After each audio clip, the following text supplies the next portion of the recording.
and welcome back to another anime episode review. I am The Rat, and this is The Rat's Nest. Once again, back to you from my new and improved recording studio, and by that I mean my fancy mic arm, and now I have a pop filter on my mic for the first time. Does it improve audio quality whatsoever? Probably not, but it makes me feel more professional. Today, we are back with none other than the Eminence and Shadow. This week, episode 11? Episode 10? I think it's episode 10. I don't know. On being completely honest with y'all, I watched this episode last night, and I didn't record last night because I moved out of my college dorm today.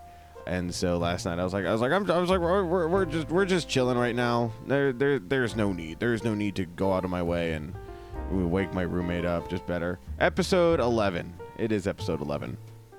The Eminence and Shadow season 2. This was a very, very good episode. I very thoroughly enjoyed it all the way. I would say compared to last episode, right? You had some good stuff, and you had some better stuff. Last episode I really, really enjoyed. Like I said, last episode I only really had one downside of, and this episode fixed that. I think they portrayed everything really, really well this episode. So going through kind of some of the specific things that happen, right? The general overlay of the episode is, Rose is having some mental trauma, and then Shadow is like, oh, we gotta solve this basically, and then Margaret is there. I love their big. She just holds onto his hair and he can't get out. He's trapped. It's great.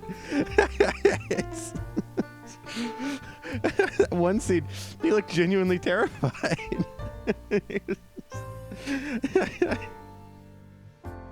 Good, you get her and Epsilon competing, some fun little back and forth there. Really the big stuff with this episode, right? And let's talk about it, right? Is we got not the conclusion to Rose's character arc, but we got a lot of very heavier stuff going on, right? So I've talked about this in the past, right? It's my big thing with the Eminence and Shadow is that I love the writing of it. I think that the series itself is just written extremely, extremely well. I think that it is a super, super solid series that, like I talked about last episode, comedy, I think not enough people recognize, comedy as writing. People think comedy spontaneous joke references, and all that's funny, and a lot of humor today is random. We shouldn't discredit the genuine writing that goes into comedy, right? I kind of want to touch on this a little bit more because I really enjoy it. The Eminence of Shadow is written extremely, extremely well. That allows the comedy to be so effective. I mean, it's like, you can watch a sitcom, right, and you'll have some romance. But if you're always going to have more of an attachment to something if it happens with good writing, why should comedy be any different, right? Now, with this, obviously there is a lot of comedy going on, right? Sid himself is an extremely comedic fellow, right? You have the whole him accidentally leaving the ring for Rose at the perfect timing. He's like, well, where did that go? Really, this episode in terms of humor wasn't as humorous. This was really a heavier episode because we get a lot of Rose's very genuine character development. And I'll go ahead and say it, at least of the arcs I know, which is through volume 4. If you're a long-time viewer of this series, you'd already know that. That's crazy. But through volume 4, which is where I've read, I think that this arc probably has the best writing. While I think that the credit arc is the best story. Not story. That's not the right word. But comedic kind of arc. It's the most comedic. It's the most intricate. Oriana Kingdom is insane in the writing of it and what that writing does. Because even ignoring all the Sid stuff, right? Which, Sid is the glue that holds the Eminence and Shadow together. There is very genuinely great writing going on behind the scenes. Rose's character arc is genuinely extremely interesting. And her character is genuinely extremely compelling. you know, the mismatched ideals of, you know, Shadow Garden and wanting to help out Shadow, who saved her, and loving Sid, and wanting to help her country and wanting to help her father, and all these different conflicting ideas that are in her. And of course, her learning the truth about her mother, and extremely well done. So, you know, I praised the direction last episode. I gotta praise the direction again. And I will say the one thing they fixed is in the scene where she sees Sid playing the piano, playing the piano, keeping the ivories hot, right? In the scene where she sees that, we do get to see she's like her dream, and then we flash back to like specific scenes where Sid, where like we know that she looks at Sid like, oh, he is trying to win my heart. Like I felt like if these were the scenes that had been shown last episode, I would have been completely fine with it. Because like these, like without even like, I mean, you know, obviously I know what she's going on about without her having to explicitly say it, but I feel like showing those scenes specifically really give the idea. But just, I mean, the direction of the episode, especially the scene where Rose learns the truth, man, that was insane. Like that was, it was uncomfortable. It was very uncomfortable. Her reaction was very genuine. It's very real, very, very real. She makes a great protagonist. It's very, very real, you know, and credit to the actors and actresses as well. Just, I mean, incredible vocal work all around, from, you know, Perv Asshat to Mordred to Epsilon to Margaret, obviously Sid and Rose, right? You know, Rose's mom as well. Just excellent performances. This episode was just extremely well done. Like, in terms of comedy, like I said, I think the credit arc is the funniest. And obviously there's lots of funny bits, like where Rose throws up and passes out on the balcony, kind of based.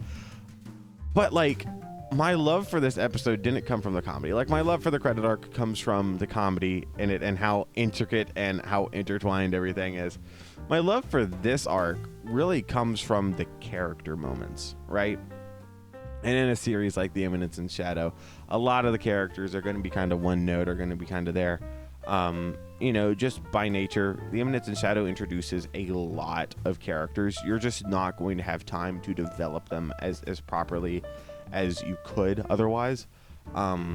Rose Oriana is not one of those characters. Rose is very, very much developed. And to see that development happen throughout this arc, with, you know, help from Sid, and, you know, that's how expertly woven in the comedy is, right? Where it's like, okay, now we're cooking with gas, because you have her going through genuine character developments and having these genuinely deep revelations and conversations with Sid and Shadow, right, where they become one in her mind, right? I love how we kind of got to see that without seeing it, you know, because I love that line from the light novel, and I really think they did a good job showing that without telling. Like, you know, the directors very obviously show don't tell. You know, it very, very obviously show don't tell. You know, you have to actively watch the show, which I love. I think that super, super well done. Everything with Rose is just really well done, just from a writing perspective. I love it. I love it. So, into the episode, right? We get the message from the king. That's another thing where it's like, you know, dang, for a funny series, you sure are having a ton of heartfelt moments that, like, it's like get me legitimately hyped. Like the King of Oriana with that recorded message in the ring for everyone, like that's a legitimately extremely hype moment. Like, it's like, oh my gosh, it's genuine, it's heartfelt. I love it. I really, really love it. Sid playing Moonlight Sonata on the organ as they walked in. He's cooking. That's genuinely happy. Like I said, there's so many genuine moments this episode, like not even relying on the comedy. That's just like, oh my gosh, it's just amazingly well written. And then also, I love Mordred's entrance, right? Okay, so speaking light novel for a second, if you're anime only, I don't know. I've already kind of mentioned some stuff that's not anime only. Yeah. So Mordred obviously is kind of fodder, I guess, if you want to call him that. You could certainly call him fodder. He doesn't do a ton, but I think he's built up to really well in the anime. Partially because Perv Asshat is a villain that's been around since season 1. And it's kind of been in the background stewing a little bit. And here he is, and we see he's just a child compared to this other guy, right? And so I feel like Mordred in the anime has more sauce. And definitely part of that is the voice actor, because it's Dio. It's Dio. I cannot remember his name for the life of me, and I apologize. But it's Dio. If he voices someone, they're going to have sauce. They're going to have some incredible sauce. And Mordred's entrance is just so cold, bro. Kills Perv, kills Rose's mom, comes in, then Shadow saves Rose. But not before Mordred activates the Black Rose over Oriana and summons the guy that Sid's gonna job, summons the jobber for Sid, right? Which, by the way, has a cool design. I couldn't tell if it was CG or not. I don't really remember, honestly. But hey, cool design. I liked it. I think it was done well. But Mordred has a lot more sauce in the anime than he ever did in the light novel, I feel. Even in the manga, too. Have I even read this part in the manga? I don't think I've read this part in the manga. I'm behind on the manga. I need to catch up on the manga. But that's beside the point. Mordred has a lot of sauce. And like I said, like that's not like a funny... I mean, it's funny to, see like, funny in like a morbid way. But it's not like comedy like Eminence and Shadow, like intentional, right? There's just a lot of genuinely good story beats happening in this episode. I think that's great, honestly. Like, so much stuff before this is, kind of simpler. I think, it's a backdrop for the comedy. Really, it feels like the comedy is the backdrop of this arc. Like, Daisuke Aizawa genuinely cooked. Like I said, I haven't read volumes 5 or 6 of the light novel. I'm waiting for them to get physically released. Volume 5 might already be physically released, and if that's true, I need to pick it up. But, like, volume 4 is my favorite volume of the series by far. Volume 3 is good, right? Volume 3 is good. But, like, I'm not as huge on Lawless City as I am either Reverse Isekai, kind of not Reverse Isekai, and Oriana Kingdom. I love Credit Arc. My favorite arc of the series, but, Volume 4 is just so good. I cannot wait to see what he pulls in volumes 5 and 6. Is going to be really, really good. But yeah, no, overall this episode, great. You had, like I said, a ton of genuine moments, a lot of good comedy.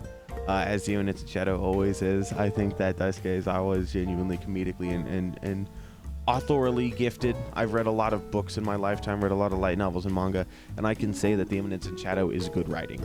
I really, really enjoy it. I think that it's good. So with all that said, thank you all for watching. If you're this far in the episode, then obviously there's something you like, so be sure to like, subscribe, and leave a comment telling me what you thought about this episode. What was your favorite part? Be sure to join the Discord, link in description, for all kinds of goofs and gaffs. It'll be a fun little time. Thank you all for watching. Hope you all enjoyed. See you all next time. Bye-bye.